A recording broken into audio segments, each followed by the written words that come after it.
recording this session, and it will be uploaded to the TESOL YouTube channel.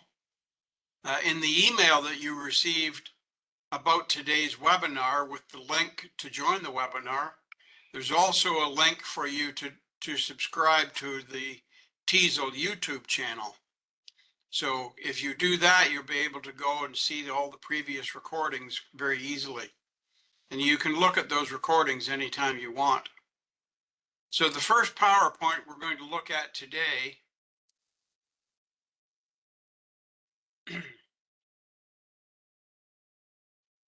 is about the certification on the Canvas platform. And I'm just going to make this into a bigger slideshow for you, so that you're able to see it better.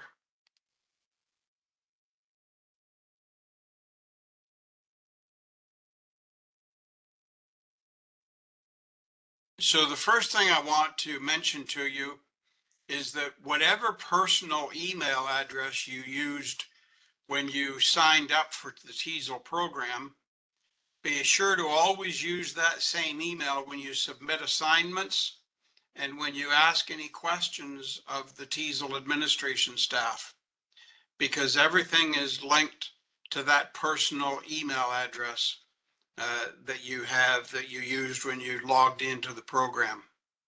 So don't change your email address, or it will block you from accessing the Canvas platform. Your username to sign into the TESOL, the Canvas platform, your username is your email, and then you create your own password. Once you are into the Canvas, you should review that home page and read what it says, because there's some valuable information there.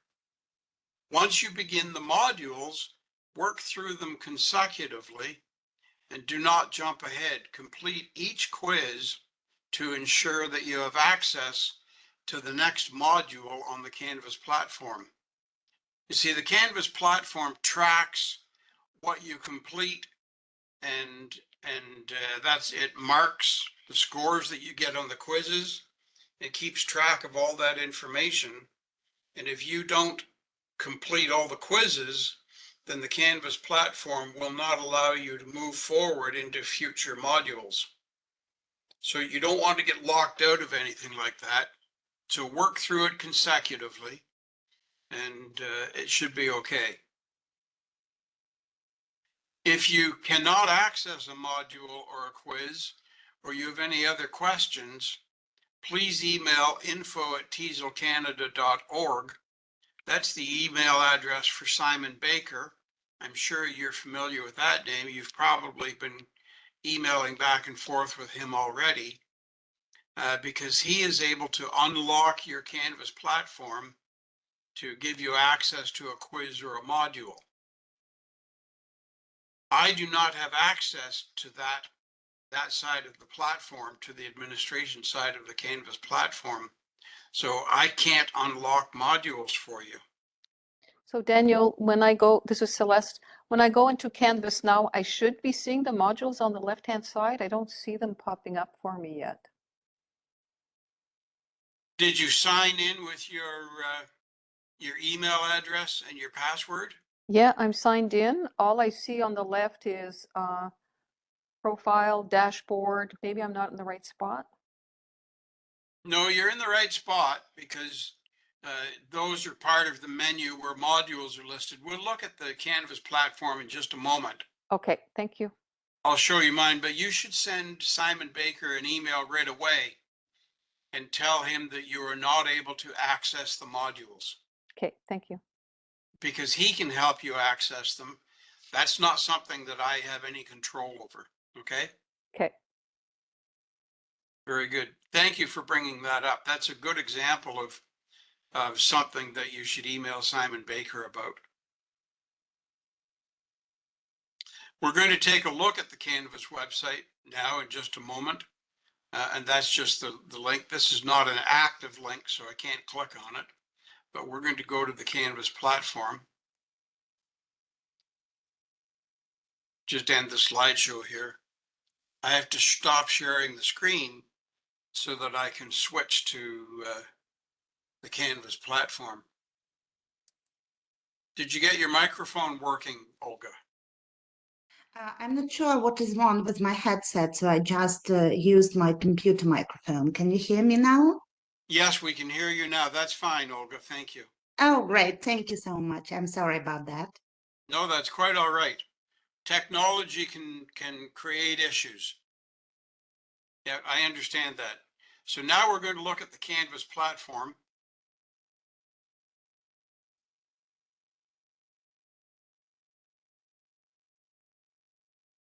And Celeste, you can see here on the left-hand side, these are the modules and they're in that list of the menu items.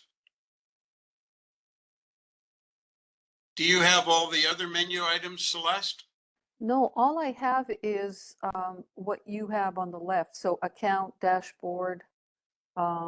Maybe you clicked on courses, but when I click on courses, all I get is that picture of the advanced TESOL certification, but I don't get all of the other stuff. So you don't have this. You only have what's in the black column at the left. Correct. And see, if I click on courses, I get the courses that I've done in the past. Okay, I could play around with it some more. It might be me, it often is, but I'll play around with it. And as you said, if I can't find it, I'll text or email Simon. Yes, that's fine. So if you click on these courses, then you'll have the advanced TESOL certification come up, and it gives you this. So this is the home page that I was talking about.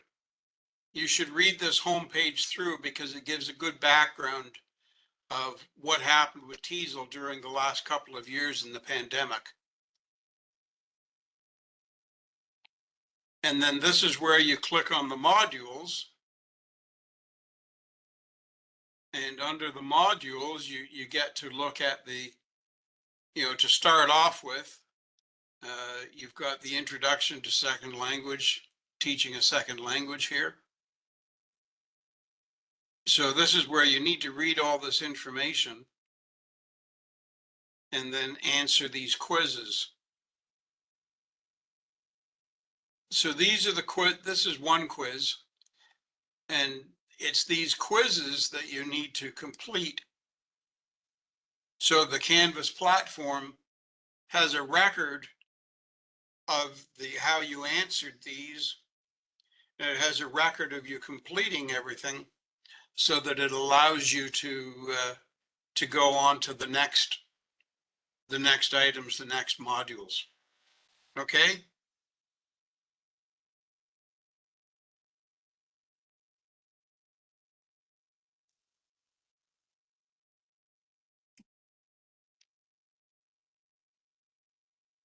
So you take each quiz as it comes along. Don't skip any of the quizzes. And then after you complete the quiz, then you move on to the next module. Any questions about that, folks? I have a question. Yes, So I read that email. It says that you can complete, like you have to do a homework every night. So can we do quizzes at our own pace, or do we have to do it every night, like every day? Well, you can do them at your own pace, but I would recommend that you do a quiz every night. Okay, but that's not mandatory, right? It's not mandatory, no, but if you don't do a quiz every night, then you will probably begin to fall behind, and it's very difficult to get caught up once you're late on some of the quizzes. Okay, got it. You don't want them to pile up and get ahead of you. Yeah, I'll try to do it every night, but I was just asking, just to be on safe side, right? Oh, sure. No, that's fine. That's a valid question. That's just fine.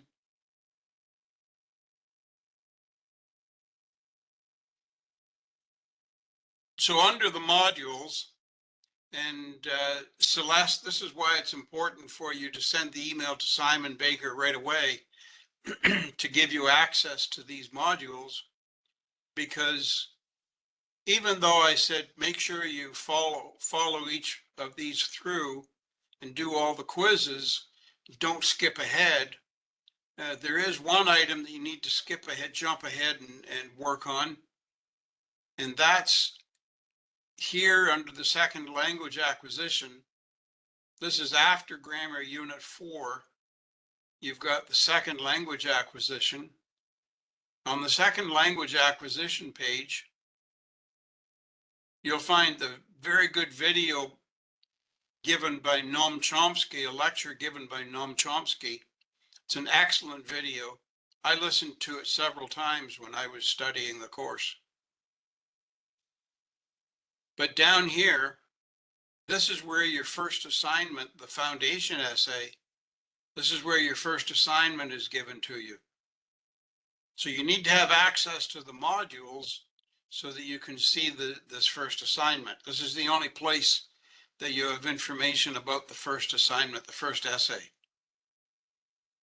So this is an essay between 2 to 5 pages long, and it's on one of these 8 topics that you choose one of these 8 topics to write about. And you may or may not have reference material. If you do have references or resources that you use, be sure to include a good bibliography at the end. But if you don't, that's fine too.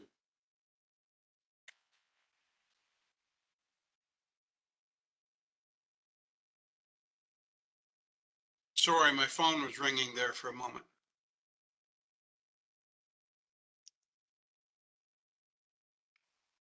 So are there any questions about the modules?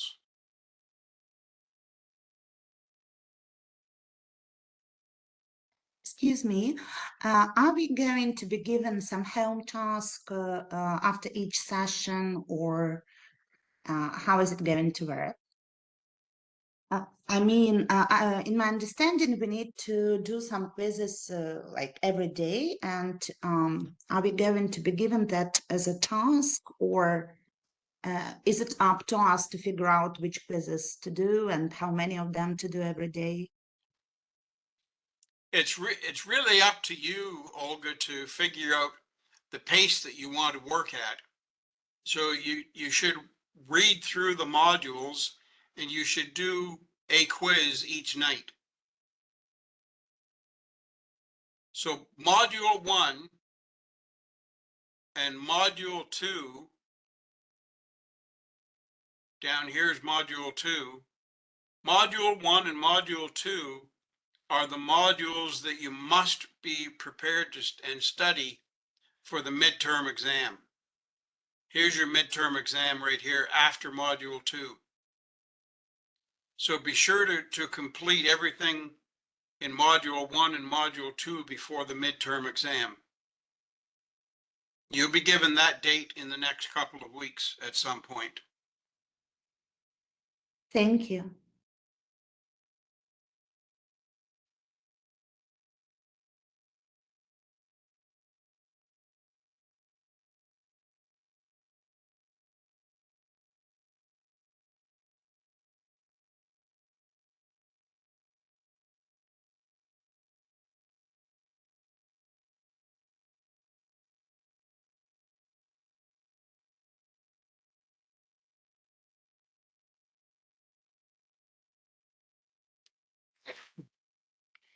Excuse me.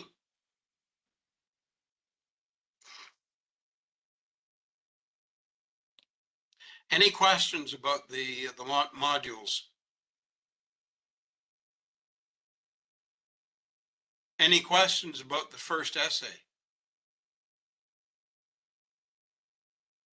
Just one, the same. When is it due? Also before the midterm exam, because in my understanding it is after unit 4, but I'm not sure. Is it within modules 1 and 2, the essay, this assignment, the first one? The assignment, the first essay, is right here after unit 4, which is inside module 1. Okay, I see. Thank you. So inside module 1, after grammar unit 4, you have first language acquisition, and then you have second language acquisition. And it's in the second language acquisition tab that you have the information about the first essay. Okay? Maybe you're going to review this, but I'm seeing on your screen assignments. Is that where you submit the assignments? Not really. The assignments are just a list of the assignments that will be given to you throughout the course. Okay. So under module, I guess it is explained how to submit the essay and.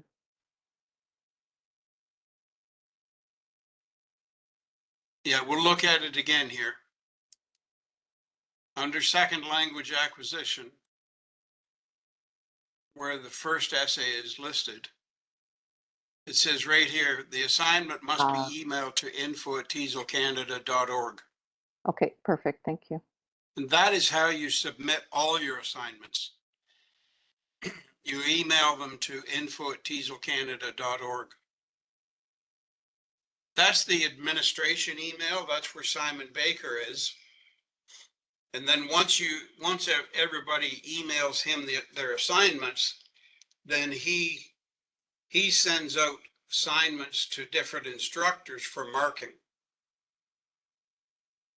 So I expect I will be asked to mark some of your assignments, but I won't mark all the assignments for anybody. I will just mark some of the assignments that I'm asked to mark.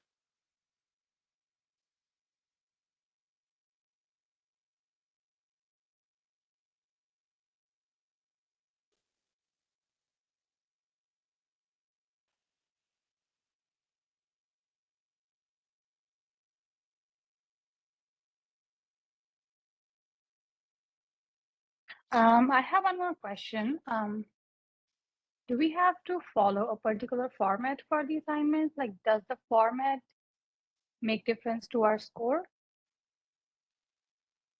Well, the format that you're asked to follow it's kind of described right here using A4 paper, which is regular paper, regular size paper, 8.5 by 11. And 2 to 5 pages. And so I always recommend that you should follow the APA format. Okay, thank you. APA format is the preferred format for you to follow.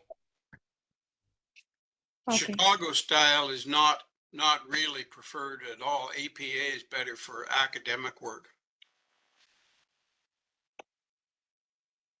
All right, thank you. Okay, no problem.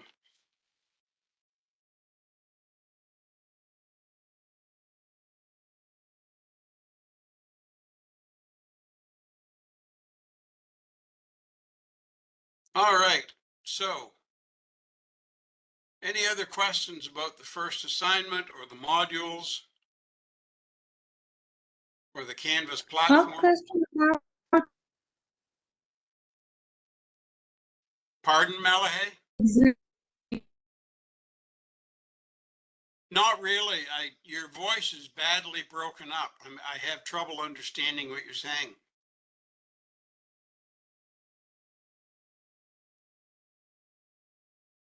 I know now more. So I will try this.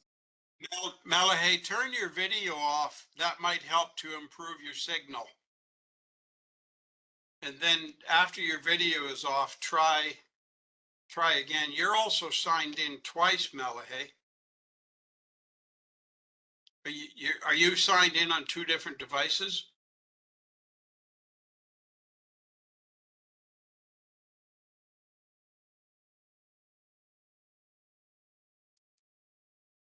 What about now?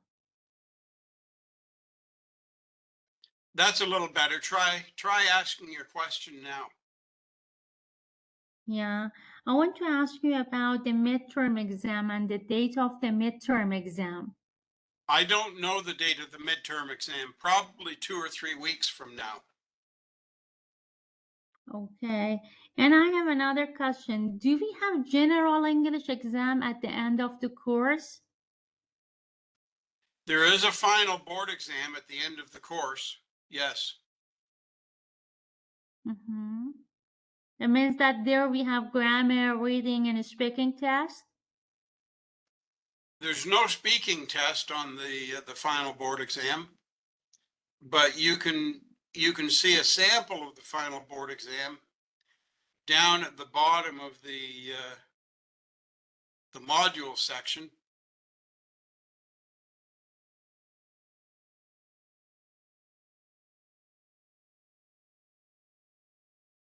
Down here under module 6C, there's a page called the final board exam instructions.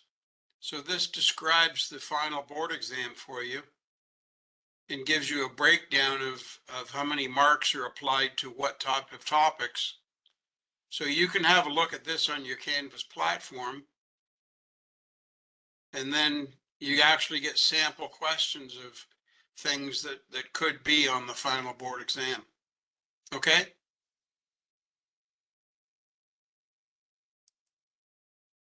Okay, thank you very much. You're welcome, but we'll talk more about the final board exam later on. Let's get through the midterm exam first. Let's finish up the beginning modules and let's get through the midterm exam. We'll come to the final board exam later in the course. We'll spend a bit of time talking about it, okay? Okay, thank you very much. You're welcome. So now we're going to get into some of the study material that overlaps with modules 1 and 2.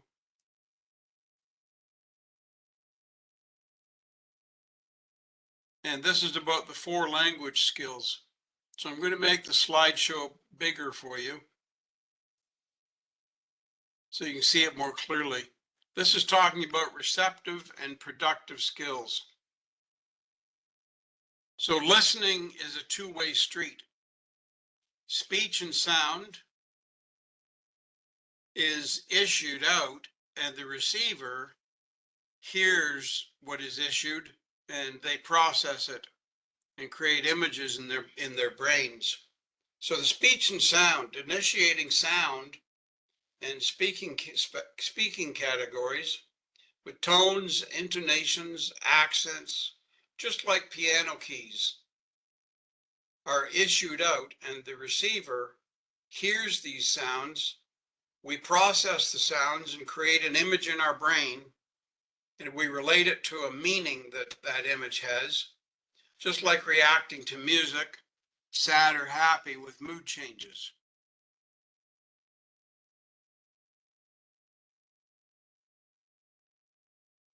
There are 2 basic speech classifications. Monologue is planned with no redundancy. And then there's unplanned, which has more redundancy.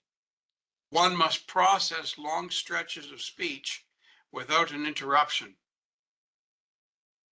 Dialogue is the interpersonal or social type of conversation.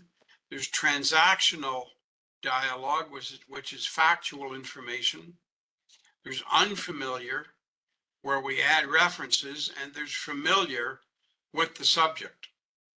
Second language learners need paying attention to the factual information.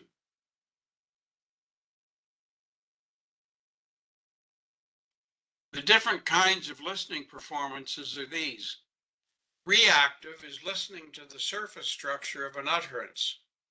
Intensive is focusing on certain components of the discourse. Responsive is eliciting immediate response from the learners. Selective is scanning the material for specific information. Extensive is developing a top-down global understanding of the utterance. Interactive is including all of the above as students actively participate in discussions, debates, conversations, role play, etc.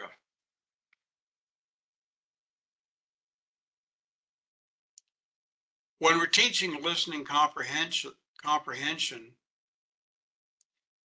we do it in an interactive, develop listening comprehension competence.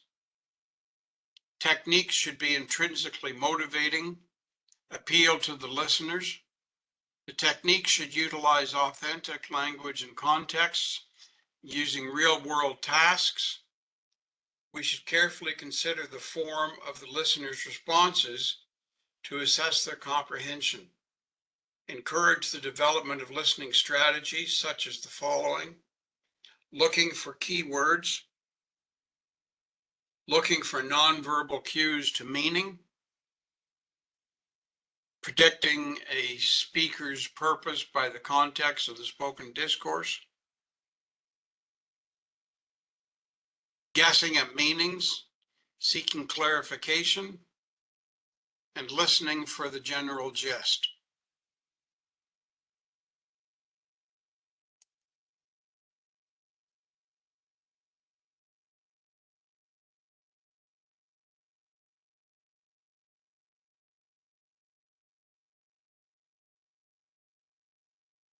Malahay, did you have a question, or Harpreet, did you have a question a moment ago?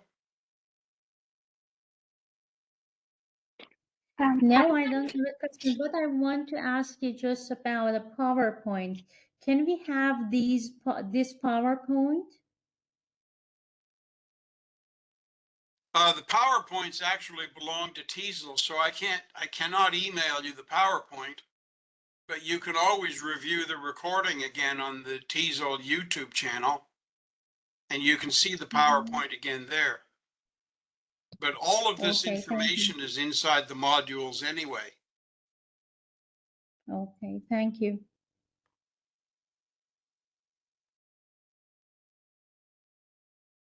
Thank you, Daniel. I was actually on my break, so I'll have to leave the meeting now. I just had this question you just answered that I can watch the video later, right? Yes, yes, you may. Oh, all right. Thank you. Nice to see you. Okay, nice. I'll see you again tomorrow. Sure. Okay, thank you, Harpreet. Yeah. So bottoms up and top down listening techniques. We should include both bottoms up and top down listening techniques. Bottom up processing proceeds from sounds to words to grammatical relationships to lexical meanings, etc., to a final message. Top down processing is evoked from a bank of prior knowledge and global expectations, a general look. So bottom up starts with the small items and builds up towards the larger overall picture, whereas top-down processing begins with the big picture and works down to the small specific details. Do you have an example of bottom down?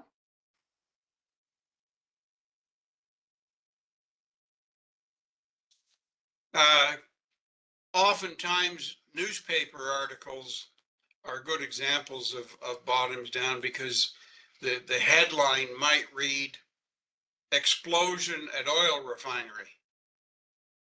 Well, that doesn't really give us any detail, but it gives us a big picture of what happened. Okay, And then we read the article to find out the tiny details. okay, thank you. So if you think in terms of that type of an example, that's bottoms, or that's top down. Bottom up would be if you read the article first and you don't see the headline until later, that's bottom up, because you get all the tiny details and then you read the big headline. Okay? Okay, good question, Celeste, thank you. If you do have any questions throughout these PowerPoints or while I'm sharing information, please jump in and ask your question. I don't expect you to wait until the end of the presentation to ask your questions. I would rather you ask them in the moment when we're right on the spot that you're wondering about. So don't hesitate to jump in and ask your questions.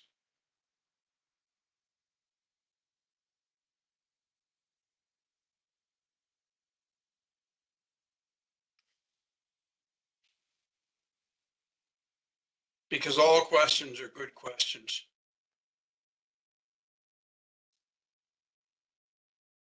So factors that affect the oral communication skills. The native language of the student. The sound system in the mother tongue will affect the sounds they produce when speaking English. The age of the student. Children under the age of puberty stand a chance of sounding like a native, more so than an adult student learning a second language. As adults, if you have attempted to learn a second language, you would know this to be the case, because the first language we all learned, our native tongue, the first language, we speak it quite clearly. So obviously English is my native language, and it was the first language I learned. When I was at school, beginning in elementary school, I began to take French classes, and I studied French classes all the way through high school and even into university, where I studied French literature, 17th century French literature. But it's been many years since I actually used my French in a speaking capacity. So I've really lost the ability to communicate clearly in French. I can do small sentences and short phrases, but I could not have an extensive conversation, because the second language is always more difficult for adults to master compared to the first language they learned as a child. And then there's the exposure we have to the second language. The quality and intensity of exposure are greater than the entire length of time. An innate vocal ability. Some people manifest a phonetic coding ability. They are more attuned to learning a second language, and some people just pick up a second language much more easily than others. Identity and language ego. One's attitude toward speakers of the target language are crucial to the student's mastering of that language. The motivation and concern for proper pronunciation. The motivation will strongly influence their results. So if a student of any age is motivated to use correct pronunciation of the second language vocabulary, then their result of it will be much better than a student who is not concerned with those aspects. Speaking performances. There are 6 types of listening performances are listed: reactive, intensive, responsive, and these were the ones listed on the previous slide, a few slides back. Selective, extensive, and interactive. It is the same for speaking.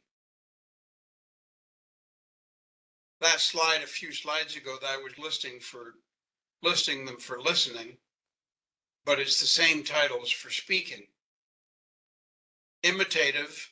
Imitation is performed not for the purpose of meaningful interaction, but for focusing on some particular element of language form, such as drills, grammar drills, that type of thing. Intensive.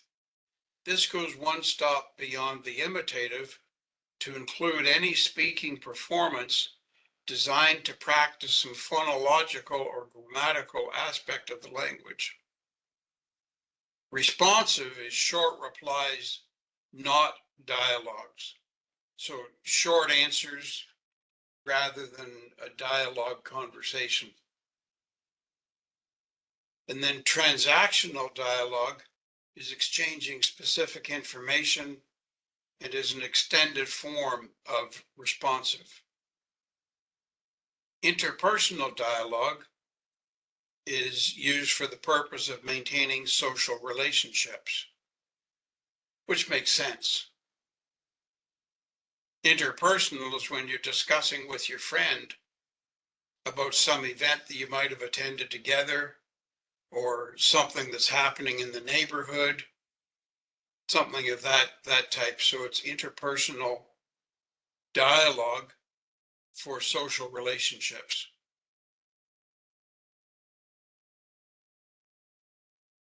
Extensive reading we often do for the sake of enjoyment. Intensive reading we do for purpose. Communicative versus academic reading, so emails and memos versus textbook or study modules. So communication, we use emails and memos for communication, but when we're doing academic reading, textbook reading, or studying modules, that's a different type of communication. The academic reading is for knowledge and information.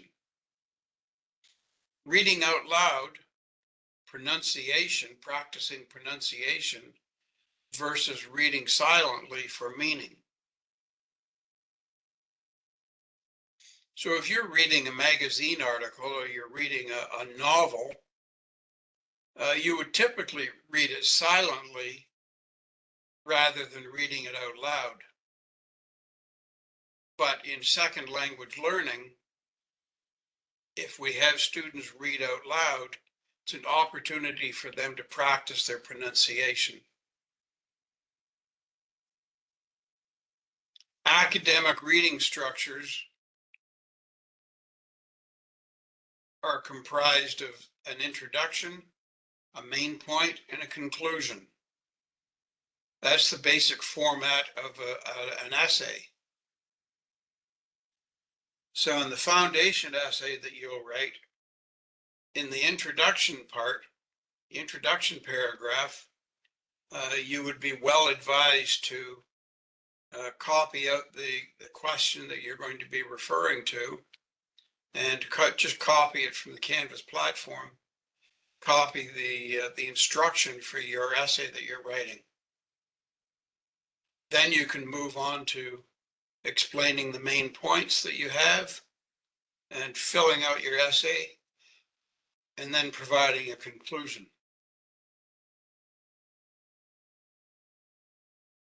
Discourse markers can be structures. You might say first, there is this point. Second, there is this point. Next, there is this point. In addition to, there is this point, and furthermore, there is this point. So those are structures that where you can use them as discourse markers to itemize different aspects of your essay. And there are connecting words that are links within your essay, such as however, alternatively, therefore. So depending on how you're setting your essay up, these connecting words give a clue as to how you are moving through your information. Any questions about this so far, folks?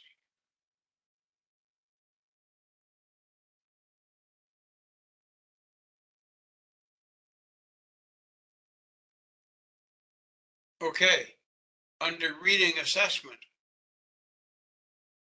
academic reading tasks, there's pre-reading strategies, there are during reading strategies, so discourse markers and connective words, respond to comprehension questions.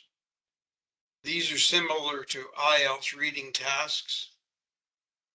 Have you been to the IELTS website? I'll show you the I IELTS have. website in a moment. Yeah, I have. Actually, I had some students who I prepared for that examination back in Ukraine when they wanted to enter to enroll in some university, like in the UK. So I have some experience with academic IELTS. I don't know much about general IELTS, but well, they're similar in two parts, like listening and speaking. But I know that reading and writing are different, so I'm not familiar with IELTS general in that respect.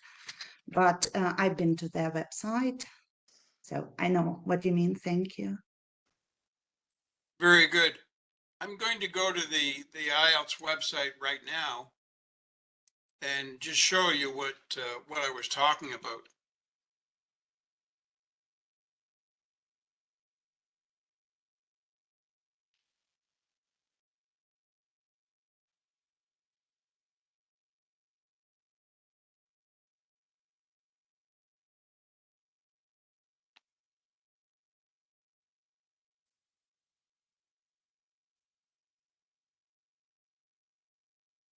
So I just typed IELTS into my browser, and I'm going to go to the sample test questions. And here on the sample test questions page, you have this really cool little tool that you can use. You can slide this. You just slide it along. You can go to any of these different categories, and then you can look at the details of them. So let's look at general training reading.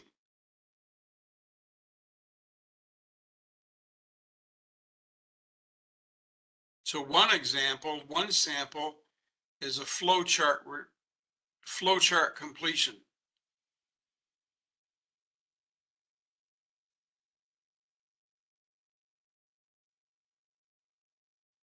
So in this example, they have a text for you to read about robots at work. And then they ask you to complete the flowchart. You take the information from up above and you fill it into the flowchart in the production process.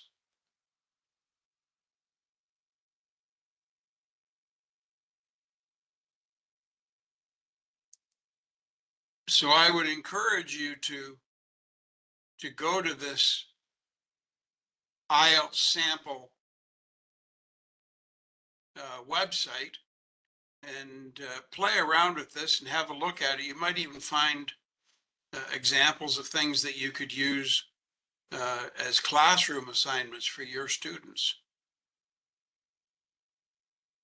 And it covers both general and academic.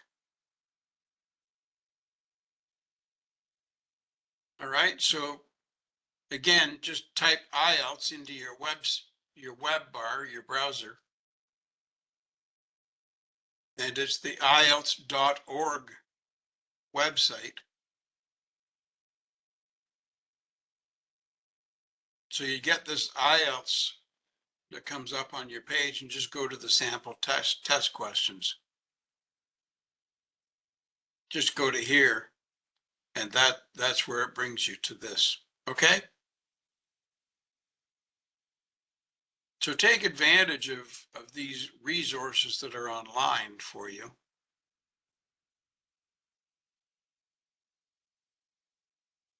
And make use of what you find online, because you know there's no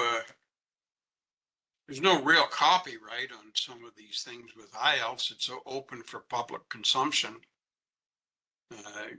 But if you do use something from the IELTS website or any website, you should always include a little reference at the bottom that source IELTS website, or something like that.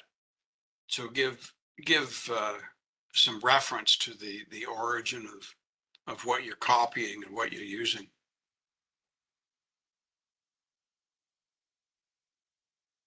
Let me just get my PowerPoint back up again now. Any questions at this point so far, folks? So tomorrow, for the webinar tomorrow, I will be giving that webinar to you as well. and we will sign in with the same link that you used today. However, next week, watch for a new email to come out, because next week, the webinars will be on Monday, Wednesday, and Saturday. So I'll be doing the Monday webinar next week for you. And next Wednesday, a week from tomorrow, I believe you will be meeting Anna Patricia, who lives in Brazil. And she will be doing the second Wednesday webinar for you.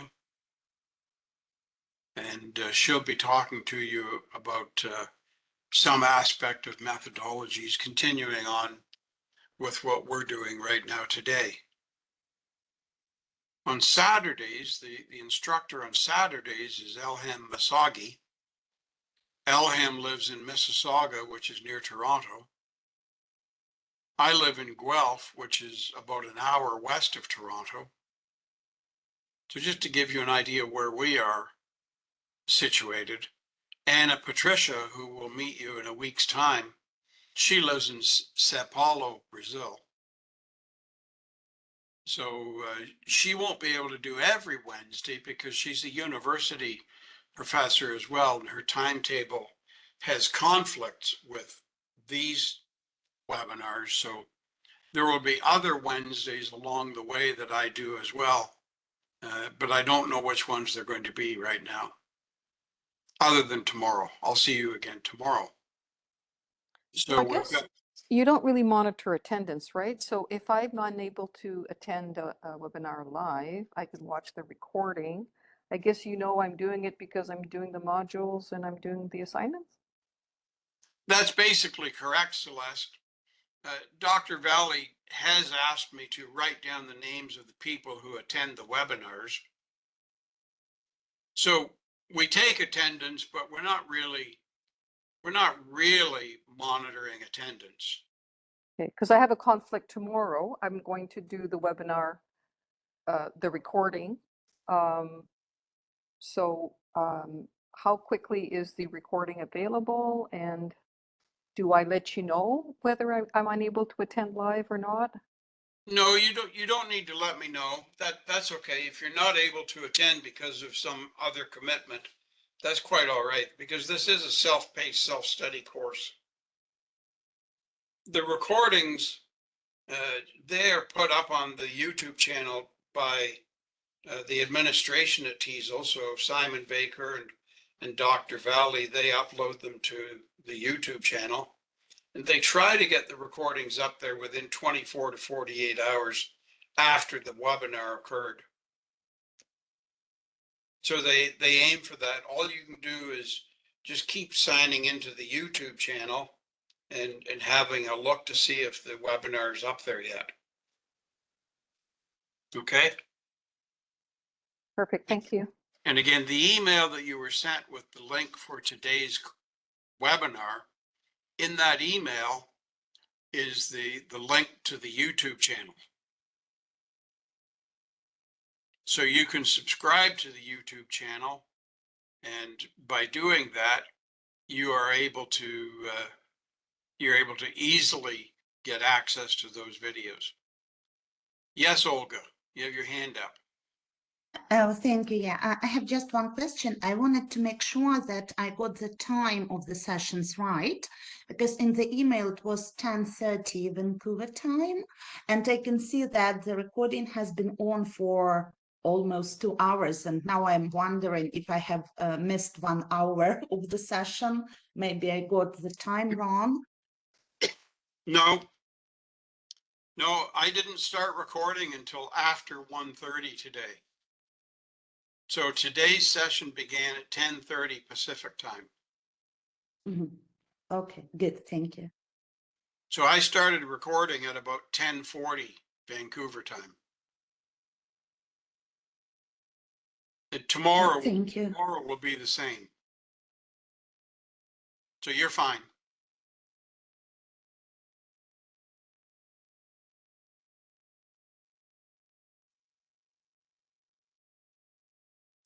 Okay, any other questions from anybody before we go back to the webinar, the PowerPoint?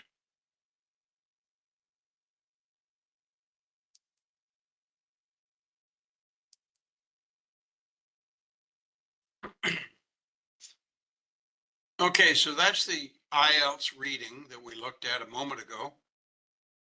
And another suggestion is to use authentic texts from college studies. Excuse me, do you mind to make it full screen?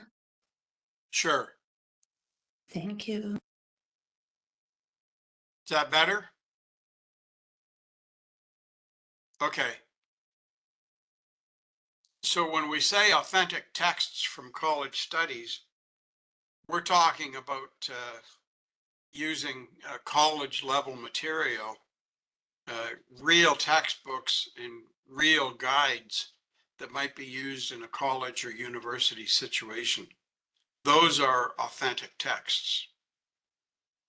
And we integrate these into our lesson plan. Additional speed reading points are skimming the text, guess the meaning of the text or word, getting an implied meaning and discourse from what you read, and identifying the purpose of reading the text. In silent reading, intensive silent reading is for content, which is bottom up, starting with the small details and working up to a big title. And extensive silent reading is scanning top down. So we start with a big title and we work down through the details. So opposite directions for intensive and extensive. Writing communicative and academic. Academic process writing has pre-writing strategies such as brainstorming, writing, which is formulating ideas, review, self-edit, and post-writing strategies, editing, rephrasing, change of orders, composition, rewriting, conclusion, etc. And the text structure begins with an introduction, then goes to the main points, where you have the main body of the essay, and finally the conclusion of your essay. Writing assessment and authentic material and are integrated with the lesson plan. LP is lesson plan.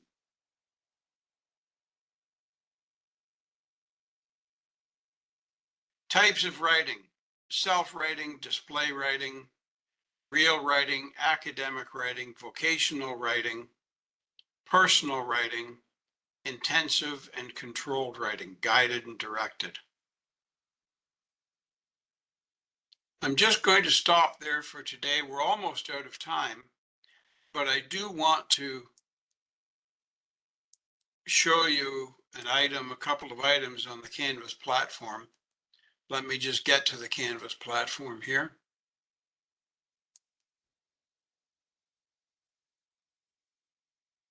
I'm going to share the screen again with you. So Celeste, this is also why you need to contact Simon Baker immediately about getting access to the modules, because under the modules, right here under TESOL resources,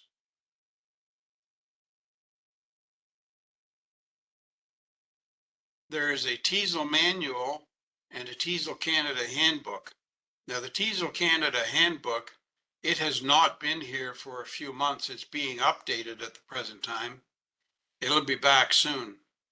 But the TESOL manual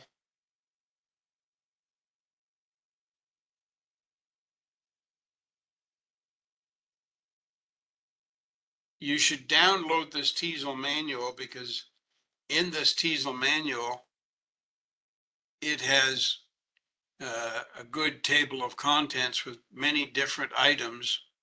And a lot of the points that I showed you in the PowerPoint today, a lot of those points and details are inside this resource. So this is a very good resource to use for preparing for your midterm exam. So you should download that.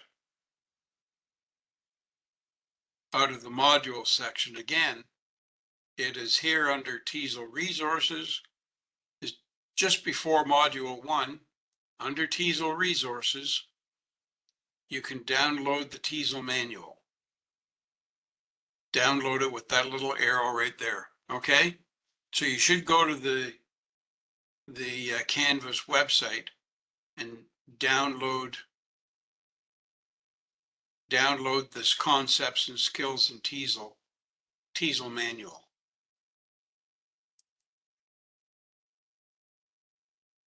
Now the other PDF, the other resource, the TESOL Canada Handbook,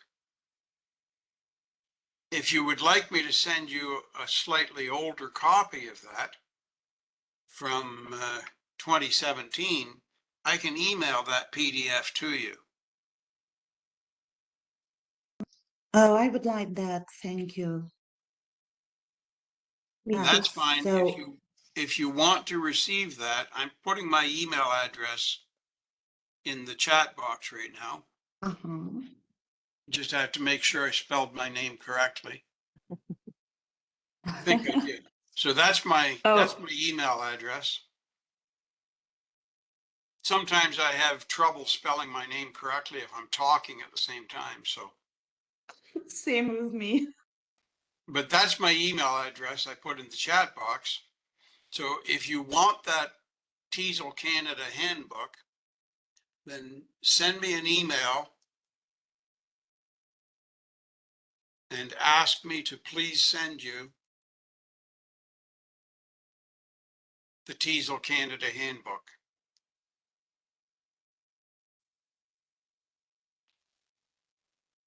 This PDF right here.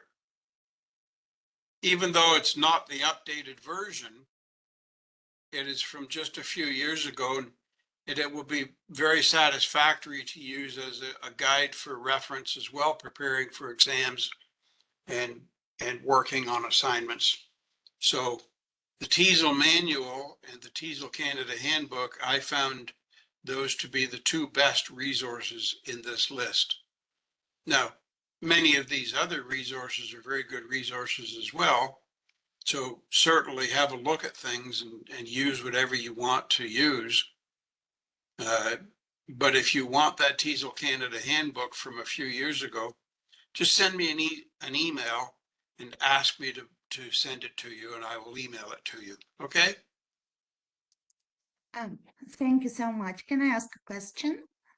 Yes. Shall we refer to you by your last name or by your first name? Which one do you prefer? Because like officially we're supposed to write Dear Mr. Miller, but well, I would like to know which one you prefer. No, you can call how would me you Dan. like us to address? You can call me Dan or Daniel, is fine. Oh, thank you. If you say Mr. Miller, then I think you're talking to my father, you know? So Dan Okay, or Daniel thank you. is just fine. Okay, thank you. When I was growing up, my mom always called me Danny.